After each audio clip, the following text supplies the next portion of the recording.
Hi there, welcome back. I hope you can hear me. My microphone died, so I'm simply using my camera, well, my phone, and the microphone that is in it. So I've ordered a new one, and it should be here tomorrow.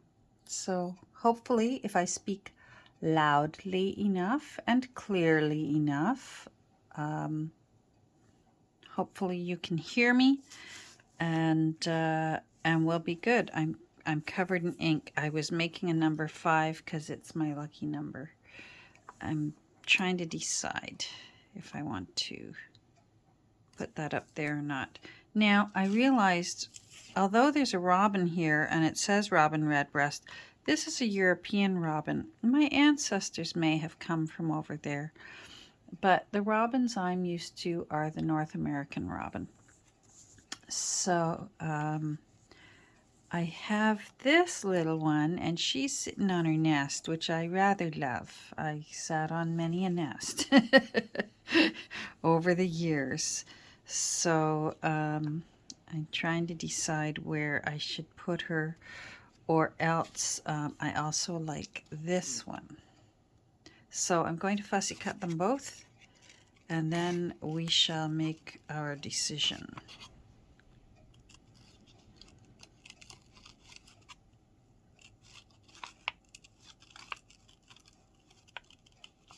Hope you're all doing well. We have our little girl home.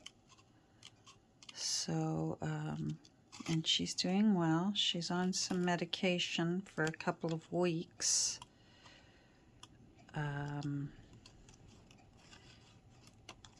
She just had a really bizarre combination of things that ultimately led to anaphylactic shock.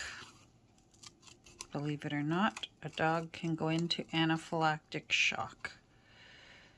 And that can present in many ways. In humans, we always presume it means your throat's closing up, everything's swelling up, you can't breathe, and of course it can be deadly. In Kirby's case, the anaphylactic shock caused her to hemorrhage into her abdomen from her internal organs, and her little belly insides filled with blood. And I could tell because at first I thought maybe she wasn't breathing, and I wondered if her tongue was stuck. She's got a really ridiculously long tongue. And so I opened her mouth to make sure her tongue was where it should be. And that's when I saw that her gums and her tongue were as white as her teeth.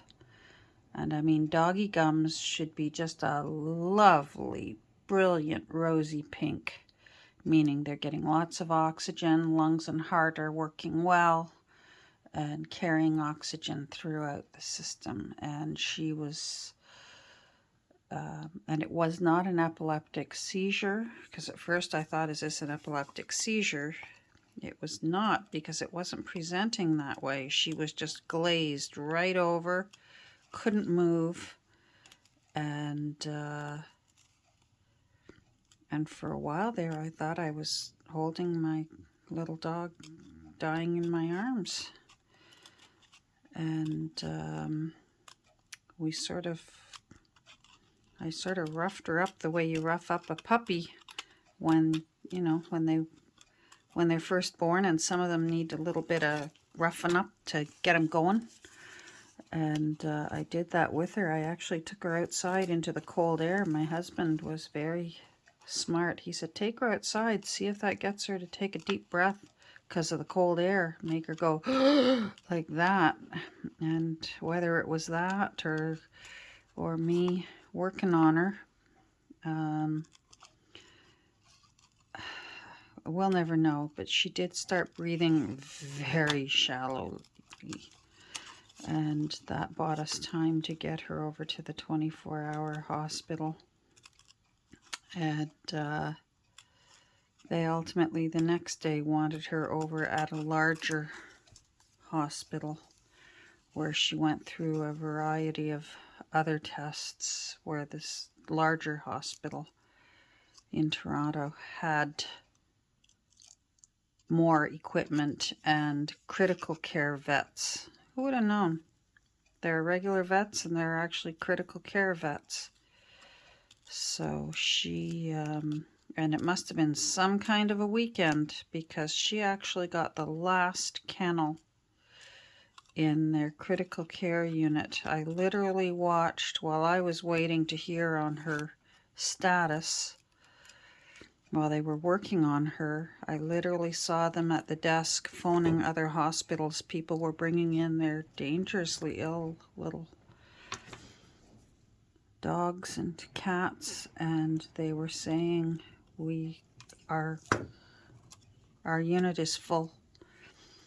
And they literally were handing owners lists of phone numbers to call, while they also called on their behalf to see if they could find them a hospital with availability to see their little pets.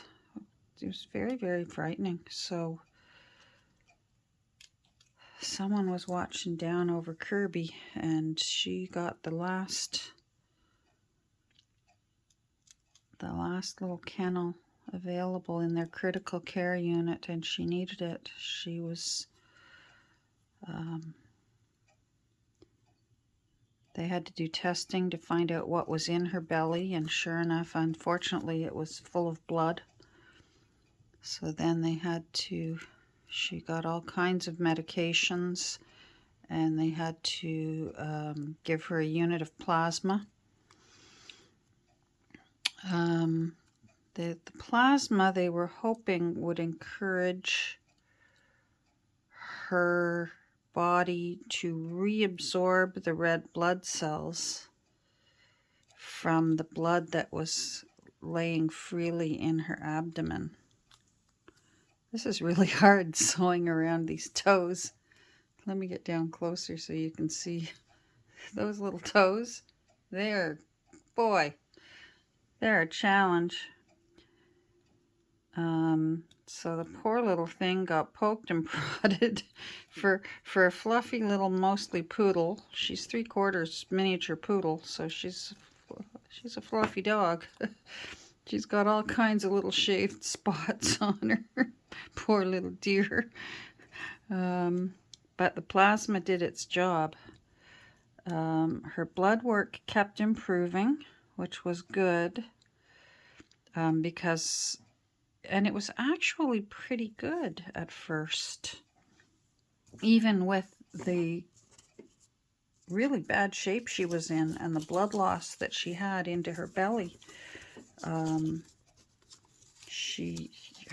blood work was good, except for her liver enzymes were elevated, and they felt that was because of just the stress of the anaphylactic shock elevated her liver enzymes. So they wanted to do a detailed ultrasound, I think a 3D ultrasound of her liver. And so that's what got done yesterday. And again, yesterday's blood work came back really good, and her liver enzymes were going down, which is what they were really hoping to see. With every single blood draw, more and more improvement, especially with the liver enzymes coming back down.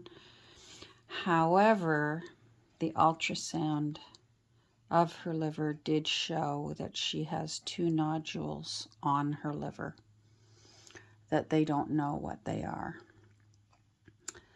And apparently they can be one of 3 things. They can be a small little nodule of infection from whatever it was that happened. They can just be a couple of little benign little cyst polyp type things, or they can be cancer, even in a 1-year-old dog. It's rare, but it's not unheard of. And they could do a needle aspiration to find out, but they felt like she had already been through enough, having been through the stress of being in the critical care unit for 48 hours. They thought it better to send her home, let her recuperate, and bring her back in a couple of weeks, and they will do more blood work, and then they will also do a needle aspiration of these two nodules and find out for sure what it is we're looking at. So although she's doing really well and things are looking really good, we still have that one last test that's going to be in the back of our minds it's going to be a long 3 weeks. So we're just enjoying her right now. The little thing, bless her heart, in a good way, because I know that there's a southern way that bless her heart's not such a nice thing to say. But she's doing very, very well. She's back to wanting to eat and run around and play with her toys, and she was so happy to be home. Oh my goodness, the welcome we got when we picked her up yesterday. We couldn't visit her. They could send pictures, but we couldn't visit her because she was in the critical care unit.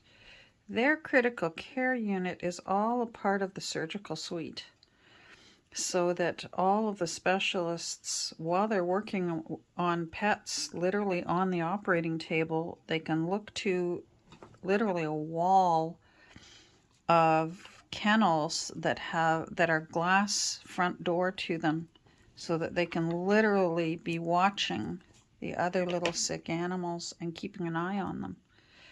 So they can't have anyone, just regular people like us, back in that room, because there could be a sick little pup having surgery on a table anywhere, or having any other manner of test. I like this robin, although I love the mama robin. I like this one. So that's the one that's going on. I'm going to use a little Mod Podge and put it on. Now, I do like these, but I think I'm going to do my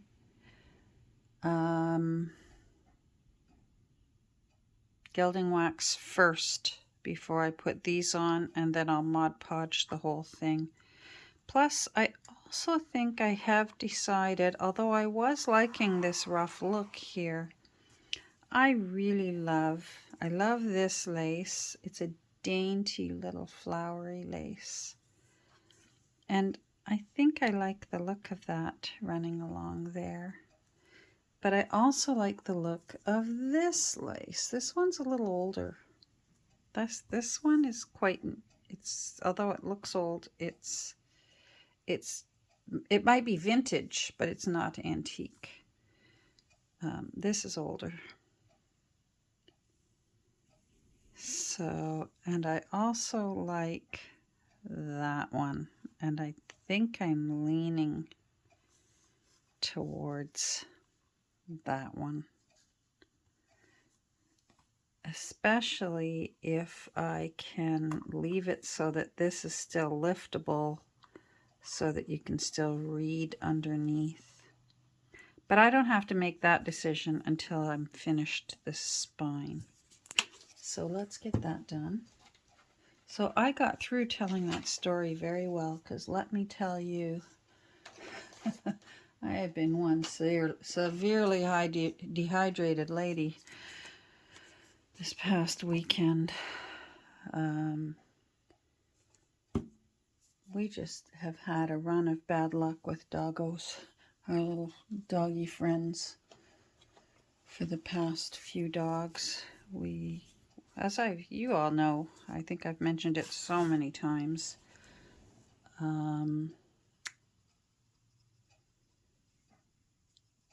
We've always rescued dogs that needed a good home. And we rescued one named Emma. My goodness, she wasn't the smartest thing, but she had a huge heart. And she developed kidney failure, which was hard to watch, and nothing we could do but keep her comfortable. And then, of course, our little Dot, as you know, because I had Dot by the time I started having a channel, and Dot developed pancreatitis, which again, it's just a fluke. We've just had bad luck.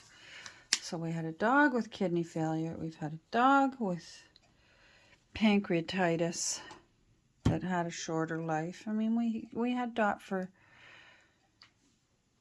8 years because she was rescued as well. So we only have an approximate age on her, as we did with Emma. They can only tell mostly by, their teeth and that. They can only guess. Hold on, I'm just getting masking tape. So,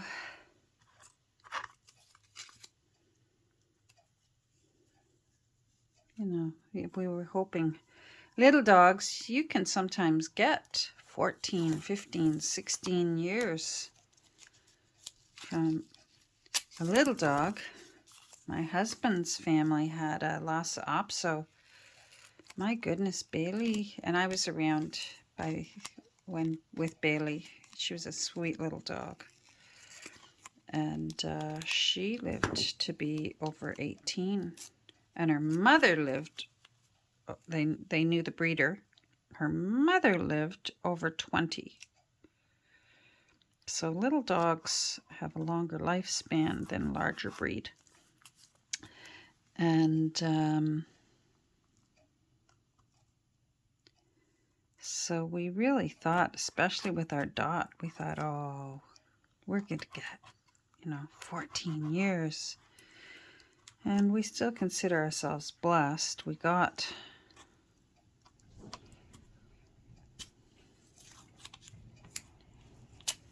8, but we selfishly would have liked more. So let's cross our fingers that our little Kirby, that this is just a benign cyst or just a little polyp that's nothing, or even just a little infection that clears itself up. That's what we're going to count on. Oh, sorry. All right, gilding wax, let me find it. And I realized I should have started at the top, and I was almost ready to pull all this off, and then I thought, Catherine, duh, turn it around. Now it's at the top. Sometimes, I'm telling you, the stress is palpable for animal lovers. Let me tell you, I have some family members who I love dearly, but they're just not. Animals aren't their thing. And I'm sure they just don't get it. But those of us who love our animals, oh boy, it's family. All right, I want really, I have taped around. I get these brushes at Dollar Tree. They're crummy brushes, but that's why I like them, because they come in like packages of 12, and I just use them and use them and use them, and then when they're too crummy, I don't feel any guilt in saying, off you go. You've done your time. That one might work well too, but that's kind of a nice brush. Let's see if this one works, and if it doesn't, I'll use this one. How's that? So this is my gilding wax that I've been using. It's the only jar I've ever owned, so that's how much experience I have with gilding wax. And those of you who have been watching me for a while know that I'm addicted to how it smells. It smells fantastic.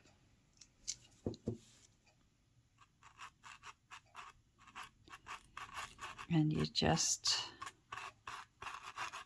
rub that baby in.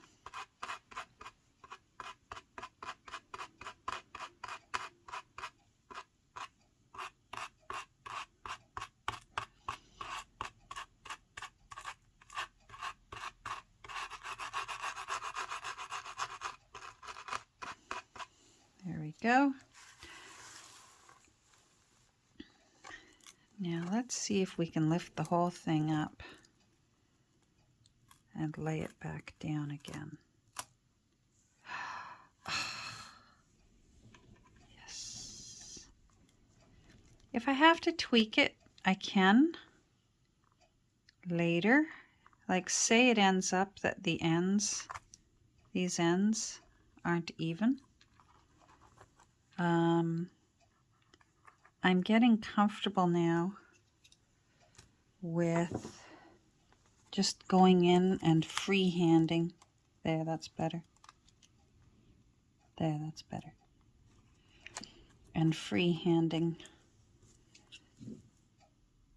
little touch-ups of the gilding wax. But doing the taping those bristles really tight together helps you push the wax into the fabric. And that especially will come in handy when I do a stencil on it, a little fleur-de-lis or something.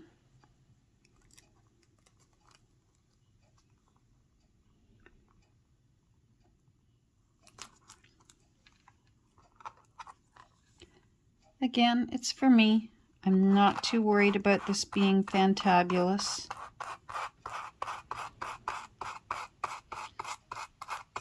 And maybe I shouldn't be so worried with the ones that go in my shop. There's a certain personality that goes along with imperfect books that many of us like. You've got to be careful with chunks of gilding wax, because to get it back up again off of something, if a little plops down on something, there's no going back. So you better like where you put it, because that's where it's going. And now I've never tried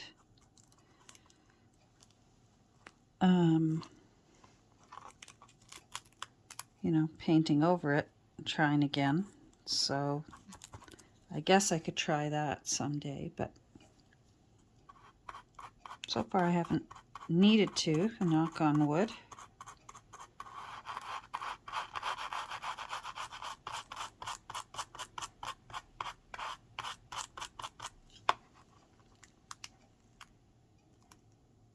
But those little chunks, they can be a problem.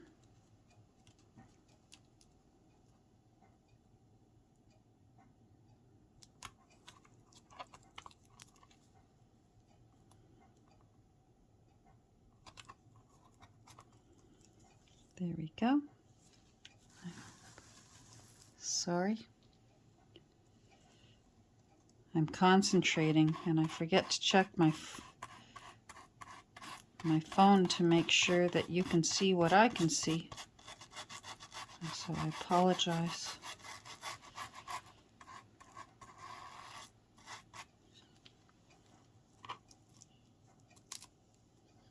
Love it. Let's see. Yeah, let me come back. That looks nice. Now I'm going to use a little paper towel and just sort of, again, I don't know whether it's burnishing it or it just makes sure that it doesn't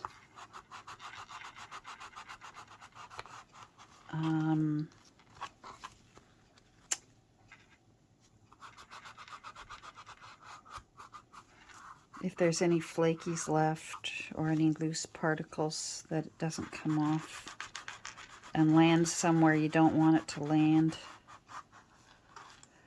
I have tried in the past using a brush that has no wax on it. Like, I think I plopped some there by accident. Oh, did you hear my little friend? Doesn't that sound good and healthy to you? Hubby just got home. I'm going to get a brush. Sometimes you can sort of almost scrape them off. Yeah, that came off. Okay, good. All right, I'm going to pause and go give my husband a kiss. So I'll be right back. Okay, so husband has been kissed. Although I think the dog got a kiss before I did, but right now, I'm quite all right with that. I think I'd kiss her first too anyways, but I've had her all day. So now I've got to decide where these labels are going to go, so that if I want to put, if I want to even put a label, I might want to put it right there. You know, 5's my lucky number, so I might want to just put that 5 right there. Oh, I love that robin. This is nice. Okay, I'm going to pause again and pick out a stencil. Okay, I get these all the time at Dollar Tree. And they're terrific because they stick down. And you can use them several times before they need to be chucked. So I want to use these fleur-de-lis. So hold on. Let's go in here.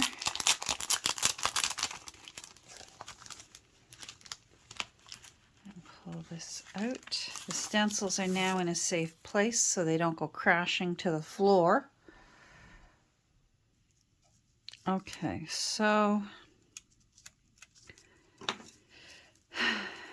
I'm going to do something here. There. Let's use you for now. Tape.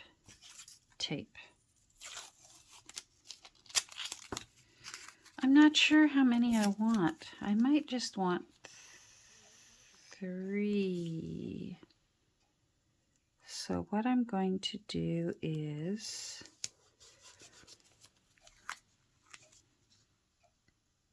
this, so that way I can tape those down. I know that sometimes I'm vigorous. In addition to being a vigorous inker, I'm a vigorous waxer.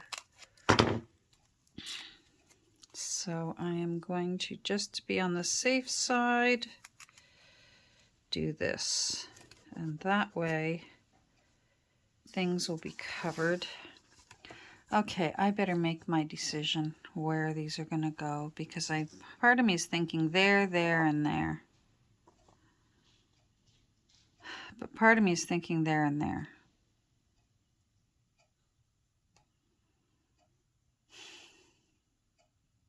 Okay, I have to turn off the camera and think.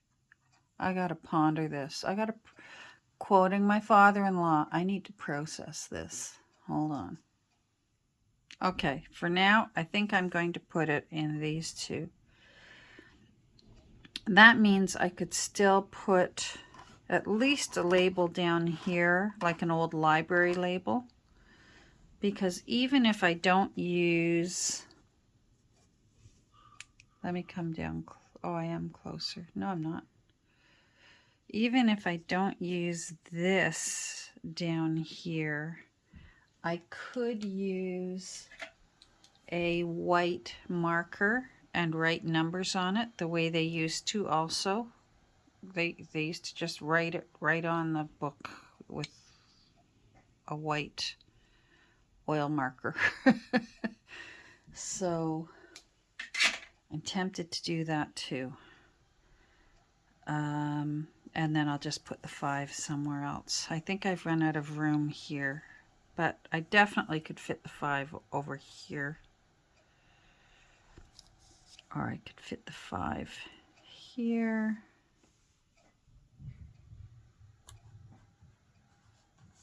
I got a lot of robins on there. I went a little robin crazy, didn't I?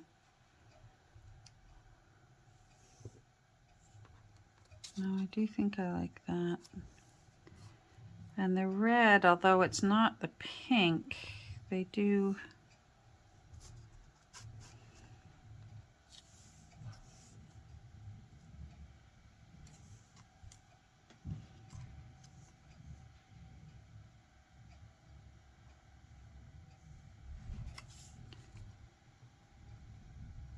I could run it over the edge. Okay, I'm going to think about the 5. In the meantime, let's make sure this fits. And let's make sure I've got it centered. Maybe I'll put these down afterwards. Can you see that I don't really know what I'm doing? I hope that's coming across. I hope nobody's watching this thinking, I'm going to watch Catherine. She's an expert. I'm not an expert. If you hear the vacuum cleaner going, again, it's my wonderful husband. Yes, he vacuums.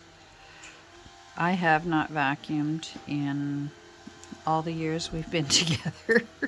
The man loves to vacuum, and who am I to get in his way? He literally loves it. Okay, so I'm going to have to hold it in place, and I'm going to have to pounce straight up and down because it's not smooth.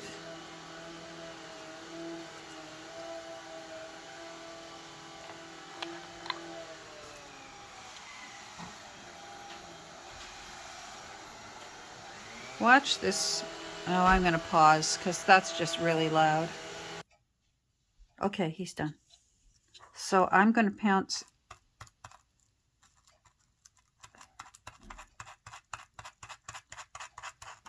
carefully, and hopefully this turns out.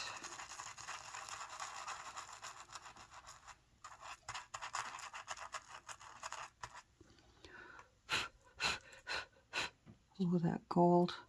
The little gold fleckies. Oh, and I forgot to put that back on. Oh, see, look what happened. Some of the gold went underneath. I'm going to try and scrape that off.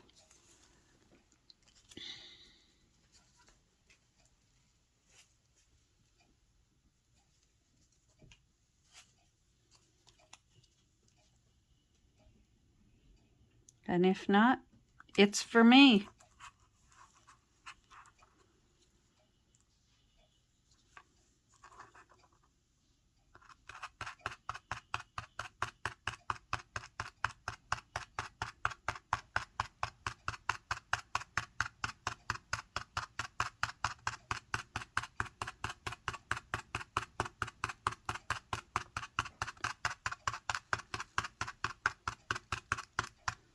I'm not going to lose sleep over it. That one turned out better. Let's see if I can get that off by scraping it.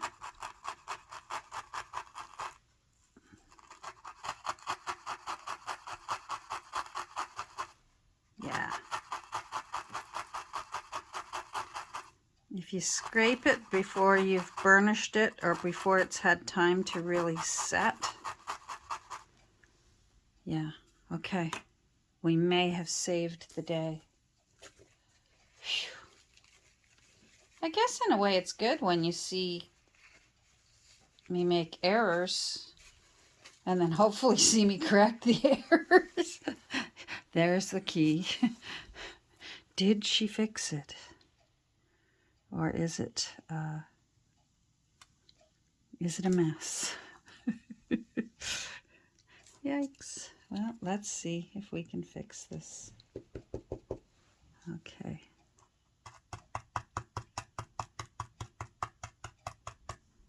I've got to concentrate on just going up and down and not be tempted to brush like that. Okay, and then lift straight up. Much better. Okay, happy.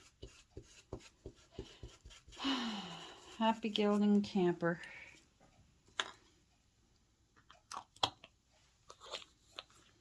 Now, what I might do is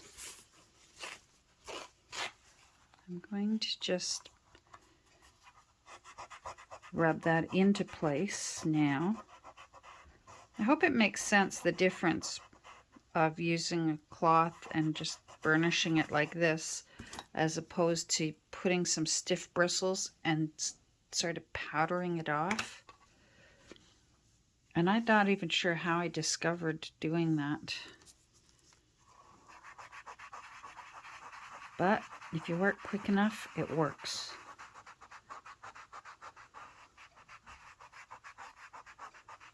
But I think I may still let this set for a little while and then take this brush and take a little of this off and make it look a little more worn.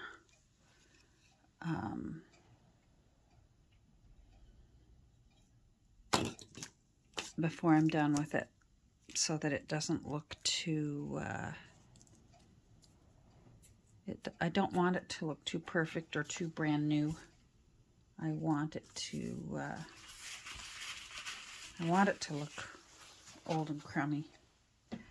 Now, I was going to pause and do something. Now, do you think I can remember what it was? No, I can't. Oh, I know what it was. I'm going to check my time. I'm going to pause and check my time. All right, I'm definitely out of time. So I'm just going to leave that be for now. Let me come back. Come on, there we go. And I'm just going to sort of let that settle. And then I do think I'll take either this brush or you can get these at Dollar Tree too. This is nice and stiff too. This actually is a stenciling, pouncing brush. And I might just give it a little bit of a scrub so it's not so, ooh, gold, wow, sort of thing. And then probably the next time you see it, I'll have decided and put on whichever lace it is I decide upon, because I'm not sure. Let's go down close before we go. Whether I want this one or whether I want this one. I think I want this one. It looks older than this one. All right, I'm gonna go. I forgot that's number 5. Maybe I don't need that 5. Maybe the other 5 is overkill, because I've got 5th there. So in a way, that's 5. All right, thanks for joining me, and thank you again for all the supportive love and comments over on Instagram and here as well in the comments. And I apologize that most of you have just been getting a little clicky love heart and nothing chatty in response, but I have read them all. I have read them all, but replying to them all was hard because there's still even more to the story. I really gave you the Reader's Digest story. There's still even more to it than what I said today about what happened. And apparently it still all comes down to a fluke as to what happened to our little dog. The critical care vet said that Kirby is only the 4th time she's ever seen it in her career. So leave it to us to get the little dog that decides to do that and scare the living daylights out of us. Take care, and we'll talk soon. Bye.